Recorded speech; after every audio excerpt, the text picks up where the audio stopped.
Everybody, we're here today with Erik from Texas Bardominiums, and he has been so generous to give us some time today. Erik, thank you so much for being here, brother. I really appreciate it.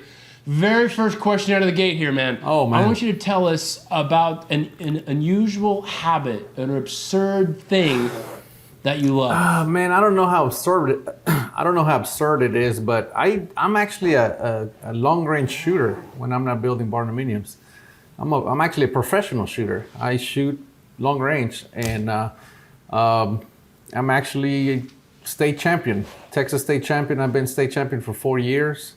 So that's kind of what I do when I'm not building barndos. And it's all, I'm very precision minded, and I think that all kind of ties into what I do. So yeah, that's that's the thing that most people don't know about me, but that's what I do when I'm not building barndos. Dude, man, that's awesome. And dude, you are extremely precision-minded. That's one reason why I love your channel so much, is that you are always trying something new, always doing something innovative, and that is the exact type of people that I want to tell my audience about and let them know about. And so how would you describe yourself to other people? You said the word precision-minded. Is there more to it than that, or what else would you do or say about yourself? I consider myself I don't believe I'm super talented, but I'm very hardworking. So I tend to overcome that by working extra hard.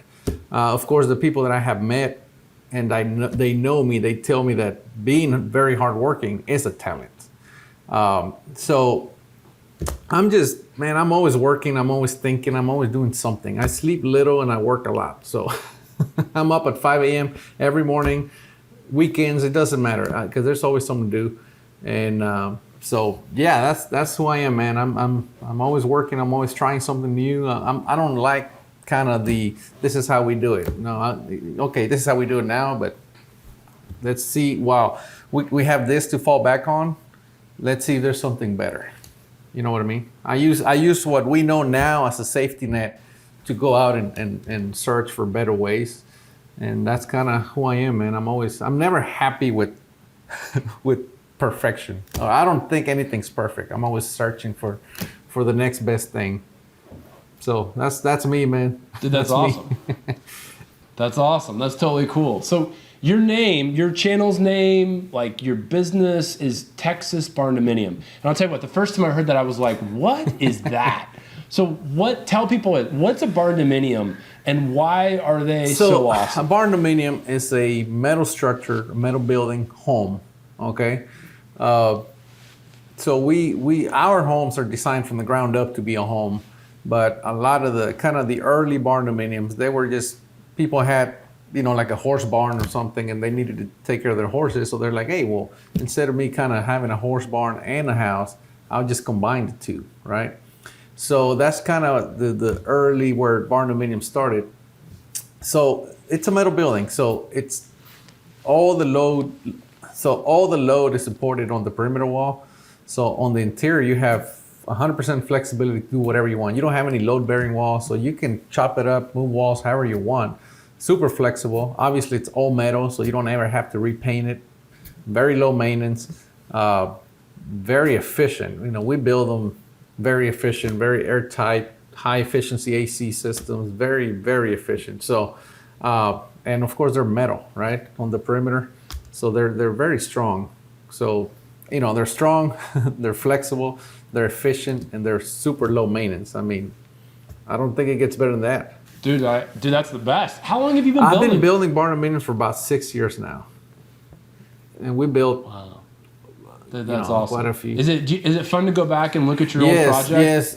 Recently I started transferring. I got me, you know how it is with data. It's like a gas. It just fills every space. So I got a new NAS, a network attached storage, and I upgraded. So I'm having to transfer all my stuff, and I'm having to kind of go and weed out through all the old stuff. And oh my God, there's so many cool pictures from the beginning. It's just a lot of fun, man, and it's a lot of fun to see. That's so cool, dude. You're gonna have to do a YouTube video about that. That's like screaming to like at 6 years, like the evolution of the Texas Bardominium or the Erik Bardominium. Yeah. That is screaming for you, and that's like a great lead into my next question. So You have a very, very successful and very popular YouTube channel. You should be extremely proud of it, man. I can tell how hard it is you work, how much you care about it. It is so cool. It's so fun. So tell me about, why did you get into YouTube and how has it benefited your business? Aside from everything I like to do, I like to pass on what I know. I believe in just education. You know what I mean? So I figured, you know what? This is the stuff that I know. And for example, my customers, I was having that conversation always of, well, this is how we do it. This is why we do it. You know, and of course, a lot of it almost sound unnecessary unless you really understand the product, right? So I said, you know what? I'm just going to start a YouTube channel and show the world how we do everything, you know, which is kind of opposite of what all the builders wants to do, right? They want to kind of keep their trade secrets or whatever. I'm like, no, I'm just going to tell everybody how we do it, and I don't have to sell anyone on anything. If you watch my YouTube channel, not once in 155 episodes, not one have I said, you call us, we'll get you the best. No, we don't do any of that, man. We don't do any of that because I'm not selling, I'm educating, right? Because I believe that if we truly build the best homes, I don't have to sell anyone on anything. All I have to do is show them what we do and tell them why we do it. And they'll just, you know, make up their mind on their own and say, you know, yeah, this guy or this company is what I'm looking for, you know? And that's why I'm like, I hate selling. That's one thing about me. I think a lot of salespeople are very fake. They tell you what you want to hear or what the customer wants to hear. And that's one thing that I'm totally against. So that's why I'm like, you know what? We're just gonna show them what we do, and you know they'll get it from us if it fits their needs. And we've been very successful because of it, you know. And that's awesome. So you've seen business pick up because of your YouTube. It has. And another beautiful thing about YouTube is when we get a new customer, they automatically walk in. Hi, Erik, how you doing? Daniel, Leroy, you know, they know who we all are. You know what I mean? It's like a long lost friend. You know what I mean? When they come in here, we start talking about building them a home, they're shaking hands with everybody because they feel like they know us. You know what I mean? They've been watching us. So it's fun, man. It's very fun to have somebody come in and you kind of get past that whole, you know, let's meet each other stage, which is kind of always awkward in my opinion. No, you're an inspiration, man. That's totally cool. So concrete is a huge part of your channel, which, like, you know me, I'm like Mr. a freak Concrete, for concrete, yes, right? And so, like, I love it, dude. I love it. I'm all about it. But no, you do it. You touch it. You see it. You live it. You breathe it. You talk about it a ton. What is one area of concrete that, in your opinion, just needs to be reinvented? You know, maybe focus it on what you use. Well, yeah. So the reason I talk about concrete so much is because before I was doing Bardominiums, I used to be a concrete guy, right? For 15 years before I built my first Bardominium, all I did was concrete daily. So one change that I think needs to happen is they need to expand floor flatness, or FF, to residential level. Commercial, they know all about it. You talk to a commercial concrete guy, you mention FF, FL, they know all about that. Residential, never heard of it. And you know, that is super critical. I mean, you know, you're gonna put tile down or anything, and if you don't have a flat floor, to me that's a no-no. And man, residential is some of the worst concrete for flatness that I have ever seen. It's terrible. So if you've seen our videos, but you know, we always use pan floats, we use bump cutters, we use all this stuff to get a flat concrete. Why? Because when my framers are framing our homes, they're like, man, I don't have to shim your walls. Cabinet guys, they're like, oh my God, I can just drop the cabinet and it's ready to go. I don't have to shim anything. And the big one is whenever we seal concrete, or we seal it or stain it and put the high gloss finish on it, you don't see those ripples like you're looking at the ocean. You know what I mean? You should have like a nice sheet of glass. And to me, that's the most beautiful thing in the world. But that's not normal. You know, we are not the norm. in residential. You know, if you compare us to, commercial, then yeah, we're not very good because those guys are doing 100 FF 100 or higher. But I mean, yeah. So FF needs to be expanded, or at least residential world needs to know about FF, and they need to not only know about it, but I say they should shoot for a minimum of 50. I think in a residential application, a 50 would be just good. But a lot of these guys, they're probably not even hitting 20. That's my opinion. No, I hear you, dude. Floor flatness is a really big deal. I mean, it impacts so many things that people don't even realize it. And I think it just speaks to what you do. You go above and beyond. You're like an innovator, and I think that's just awesome about you. What is a tool or a piece of equipment that you've purchased that's really helped you make your company, make your concrete better? So Marshalltown has this roller. So the jitterbug, the old jitterbug, we've been using that thing forever. And I kind of one of those things where I kind of just got stuck in that. Well, we have a jitterbug, we don't need anything else. And finally, I started looking into roller bugs, and that thing has really changed how we do concrete, because you can roll that thing real fast. It saves you a ton of time. And here in Texas, especially in the summer, today's 104, and the field temperature is 110. Man, you can imagine pouring concrete in that type of conditions. So that roller tamper has really, really cut down our time. And the other one that I'm looking at now, I was so happy with that product that I'm like, there's got to be more out there, right? So as a matter of fact, a couple hours ago, I ordered another one that I'm going to try. It's called what it is, it's a bull float that vibrates. I think they call it a Vive Strike or something. I don't know what it's called, but it vibrates. So it's supposed to eliminate the entire jitterbug process. And you simply mag float, but because it vibrates, it'll sink the aggregate down. So I'm excited to try that. So again, I don't know, the roller bug is working, or the roller tamper is working really good, but that Vive, whatever it's called, I'm excited to try that. Sweet, man. I'm looking forward to seeing how it all works out. So what advice would you give a smart, driven person about to enter the concrete world? Man, for one, I think driven is all you need.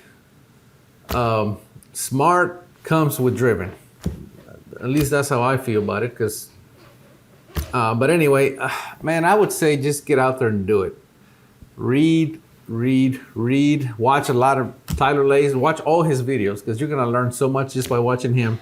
Because I watch him. You know what I mean? And number two, don't think you know it all. The minute you think you know everything, you're done, man. In my opinion, you just limited yourself so bad because you quit learning. The minute you think you know everything. And I have yet to meet a finisher that doesn't think he's the best finisher in the world. And finishers have this huge ego, which is great, because in concrete finishing, you need a huge ego, because when that concrete's getting away, it'd be very easy to just get up and say, well, we tried. But finishers, they're some of the hardest working guys I know, because that concrete waits for no one, right? So my point is, my advice to you, just get out there, learn, read, and repeat. You just gonna have to get out there and do it. You're not gonna learn it all from a book, and you're not gonna learn it all from hands-on. You need both, just like school.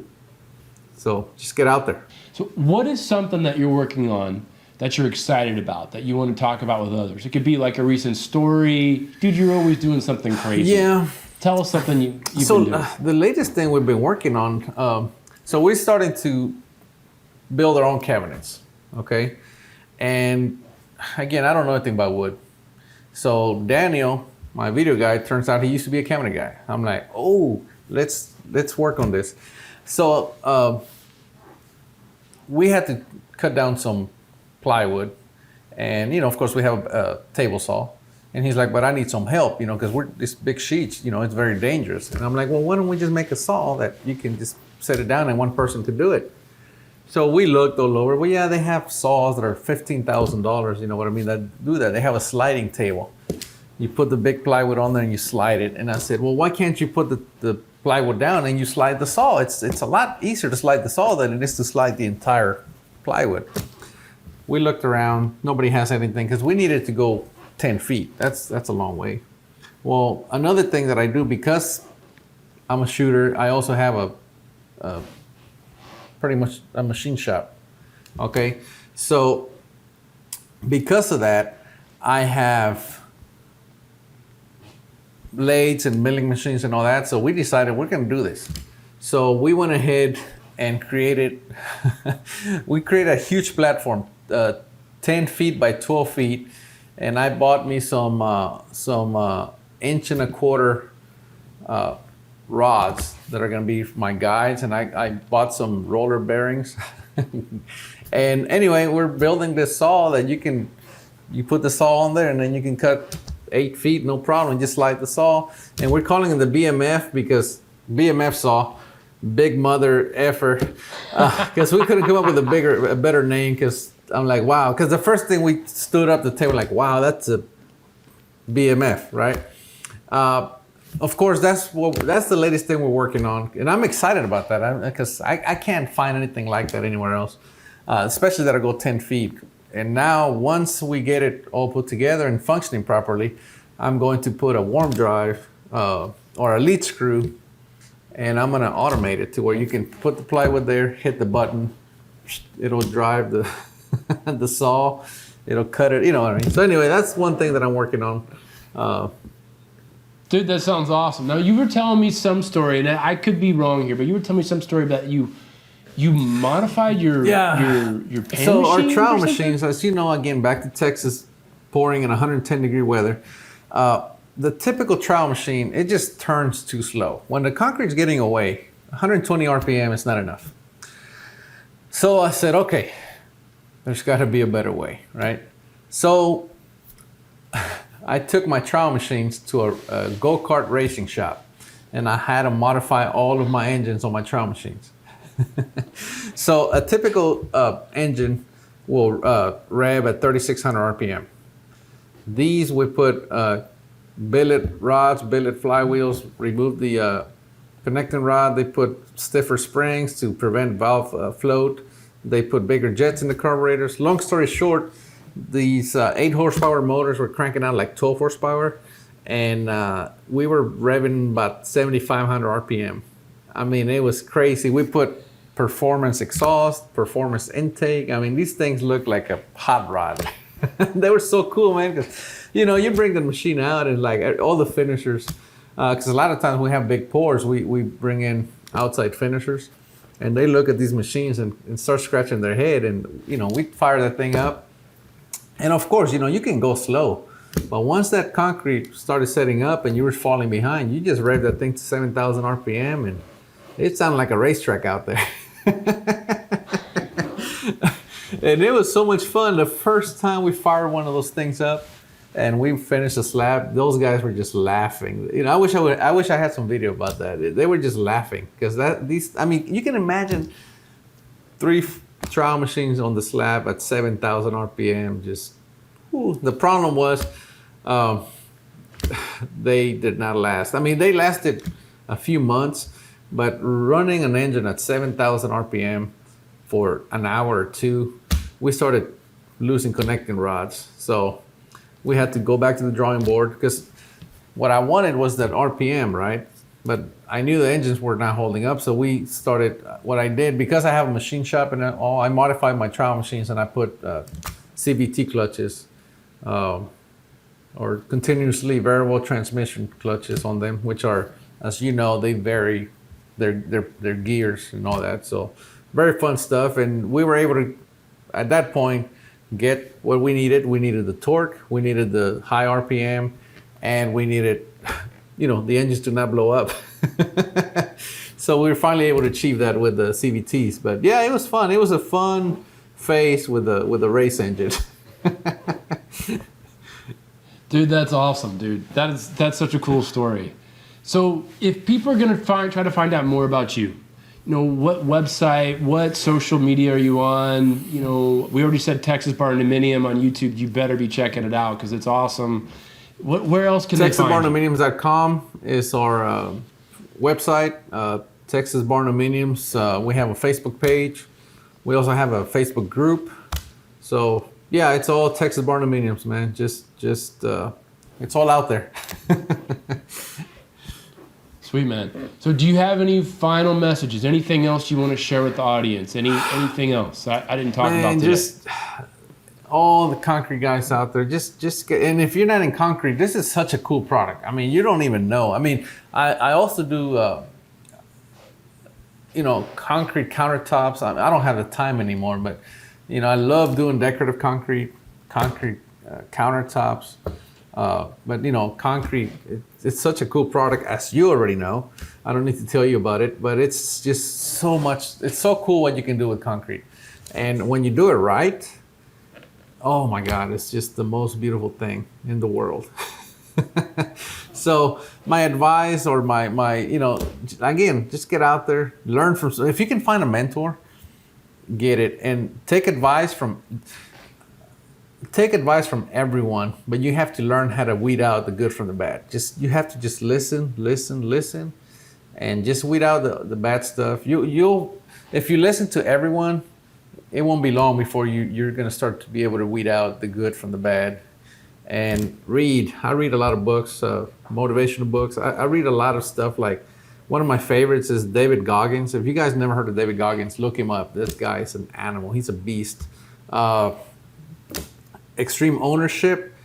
You read that book. Extreme Ownership is all about personal accountability. Everything's your fault. Everything is your fault. And once you start looking at everything that way, it changes your mind.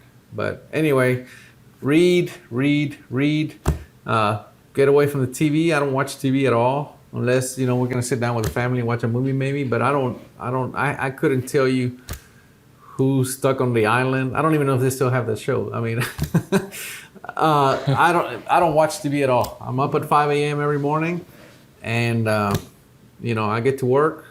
Either I get to work on work, or I get to work on family, or I get to work on my personal projects. The point is, get up and do something. I've recently decided I'm going to lose weight, so I lost.